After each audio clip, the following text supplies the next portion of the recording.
मंगलवार के दिन आयोजित होने वाली जनसुनवाई में कलेक्ट्रेट पहुंचे एक सेवानिवृत्त पुलिसकर्मी ने हुजूर तहसीलदार पर प्रकरण का निराकरण करने के लिए 25,000 रुपए की रिश्वत मांगने का आरोप लगाया है। बुजुर्ग द्वारा वरिष्ठ अधिकारियों के समक्ष तहसीलदार पर लगाए गए आरोप के बाद कलेक्ट्रेट से चल रही जनसुनवाई में सनाका खिंच गया।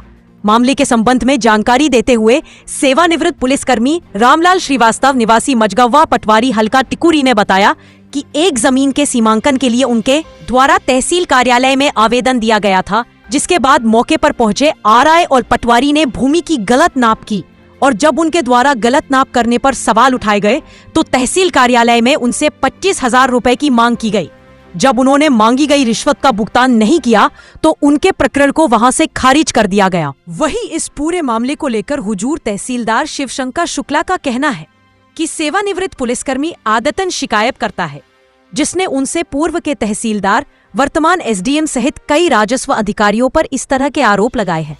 सेवानिवृत्त पुलिसकर्मी इस तरह के अनर्गल आरोप लगाकर विभिन्न न्यायालय में विचाराधीन प्रकरण का निस्तारण अपने पक्ष में कराना चाहता है। बुजुर्ग जिस प्रकरण की बात कर रहा है वह उनके न्यायालय में नहीं बल्कि नायब तहसीलदार इतौरा के न्यायालय में विचाराधीन है। उनके द्वारा एक बार प्रकरण का निस्तारण किया जा चुका है। उसके बाद पुलिसकर्मी द्वारा वरिष्ठ न्यायालय में अपील की गई, जिसके बाद वरिष्ठ न्यायालय ने प्रकरण को रिवर्ट करते हुए वापस इस न्यायालय में विचारण के लिए प्रकरण को भेजा है। रामलाल श्रीवास्तव नाम है हमारा। हम ग्राम मझगव्वा पटवारी हल्का टिकुरी तहसील हुजूर नगर का रहने वाला। मामला यह है कि हमारी 71 नंबर जमीन जो 14 डिसमिल है वो निजी है। उसमें आरआई साहब पटवारी मिलके 13 डिसमिल नापे हैं और 13 डिसमिल नाप के हमारे जमीन में विरोधी का मकान बनवा दिए हैं पक्का। हम यहाँ कई बार रिपोर्ट शिकायत किए। कलेक्टर महोदय बोलते हैं कि जांच कराएंगे। 3 साल हो गए ये करते करते, कोई सुनवाई नहीं हो रही है।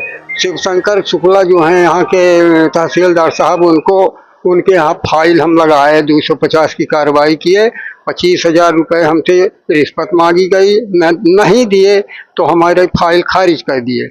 फिर यहाँ क्या बोलते हैं एसडीएम महोदय के यहाँ अपील किए तो एसडीएम महोदय आरआई साहब से बोले कि ये जो 13 डिसमिल 14 को 13 डिसमिल बता रहे हो, इसकी प्रतिवेदन हमको दीजिए। तो वो तहसील हुजूर का न देते हुए तहसील गुढ़ का 61 नंबर आराजी का प्रतिवेदन दिए और आज तक हमारी कोई सुनवाई नहीं हो रही है। किसके द्वारा पैसा मांगी जा रही है? यह हमारे परिवार का है, विरोधी सुरेश श्रीवास्तव जी।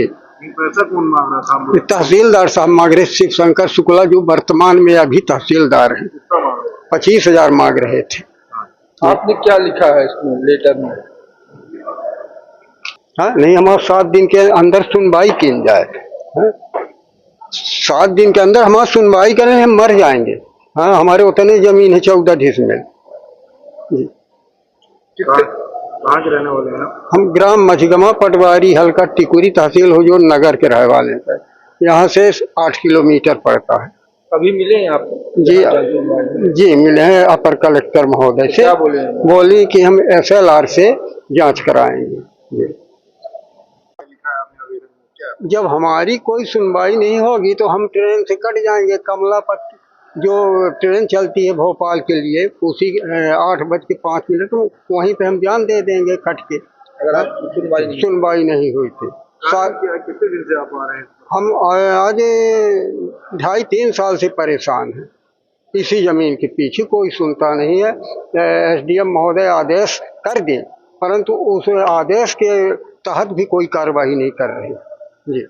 मझगव्वा के एक रिटायर्ड एसआई हैं, उनका आरोप है कि आपके न्यायालय में कोई उनका प्रकरण विचाराधीन है, जिसके लिए इस न्यायालय द्वारा पैसे की मांग की जा रही है। उनका ये आरोप है कि अगर शीघ्र ही उनका मामले का निराकरण नहीं किया गया तो वो रानी कमलापति ट्रेन के नीचे जाके आत्महत्या कर लेंगे। श्री रामलाल श्रीवास्तव निवासी ग्राम मझगव्वा, वो पूर्व में भी समय समय पर अलग अलग समय पर उनके द्वारा जिस भी न्यायालय में उनका प्रकरण विचाराधीन होता है उस पीठासीन पर वो इस प्रकार से अनर्गल आरोप लगा करके दबाव बनाने का प्रयास करते हैं। पूर्व में जब उनका प्रकरण उपखंड अधिकारी महोदय के यहाँ विचाराधीन था, तब भी उपखंड अधिकारी महोदय के ऊपर उनके द्वारा इस प्रकार के आरोप लगाए गए थे। पूर्व पीठासीन जो इस न्यायालय में पदस्थ थे, उनके ऊपर भी उनके द्वारा आरोप लगाए गए थे। उनके द्वारा पैसे को लेकर के आरोप लगाए जाते, उनके द्वारा जातिगत द्वेष के भी आरोप लगाए जाते हैं। उनका जो मामला है वो वर्तमान में नायब तहसीलदार वृत्त इटौरा में विचाराधीन है। इस न्यायालय में उनका मामला भी विचाराधीन है। बिंदु क्रमांक 1। बिंदु क्रमांक 2 ये है कि उनका जो जमीन के खसरे और नक्शे में भिन्नता है, उनका सीमांकन का मामला है, जो सीमांकन पूर्व में इस न्यायालय के द्वारा खारिज कर दिया गया था।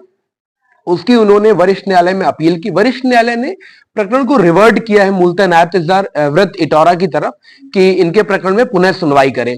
उनका खसरा और नक्शा में भिन्नता है, उन्हें पूर्व में भी समझाइश दी गई थी कि वो अपने जो ये भिन्नता है इसको सुधार कराएं, और लगभग हर 2 या 3 महीने में वो अलग अलग अपने केस के लिए जाते हैं, उस प्रकार के अनर्गल आरोप लगाते हैं, जो कि उनका जो भी आरोप है मिथ्या है और ये लगातार रिपीटेड ऑफेंडर है कहना चाहिए। और इनका जो प्रकरण है वो न्यायालय में विचाराधीन है और न्यायालय उस पर राजस्व नियमों के तहत विचार करके और इसका निराकरण करेगा।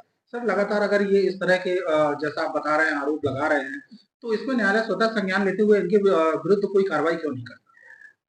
बिल्कुल आपका बिंदु सही है, मगर हम लोग के पास इतने सारे अन्य प्रकार के कार्य होते हैं कि इस प्रकार के यदि आरोप लगाने पर वालों पर बहुत ज्यादा ध्यान देने लगेंगे तो हम लोग नौकरी करेंगे, इस प्रकार के काम करेंगे। आज यहाँ पदस्थ है, कल कहीं और ट्रांसफर हो जाएगा, कौन यहाँ पेशियों के चक्कर लगाते रहेगा।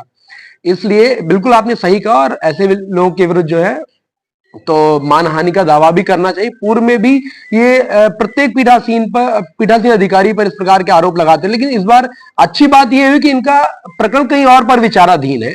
वर्तमान में इस न्यायालय में इनका प्रकरण भी विचाराधीन नहीं है, तो इस बार इनका दाव जो है उल्टा पड़ गया है। और पूर्व में भी जब माननीय वरिष्ठ न्यायालय में इनका प्रकरण विचाराधीन था, तब इस प्रकार के आरोप लगाए गए, और इनका प्रयास ही रहता है कि इस प्रकार के आरोप लगा करके पीठासीन अधिकारी पर दबाव बनाए और इनका जो मनोवांछित परिणाम है वो इनको मिल जाए, जो कि संभव नहीं जब तक ये इनके द्वारा अपना नक्शा और खसरे में समान रूपता नहीं आती है। इनको पूर्व में भी जो आरआई भी गए थे उनके द्वारा भी सूचित किया गया था, और इनका कोई दूसरा श्रीवास्तव परिवार है, उनसे इनका विवाद चल रहा है।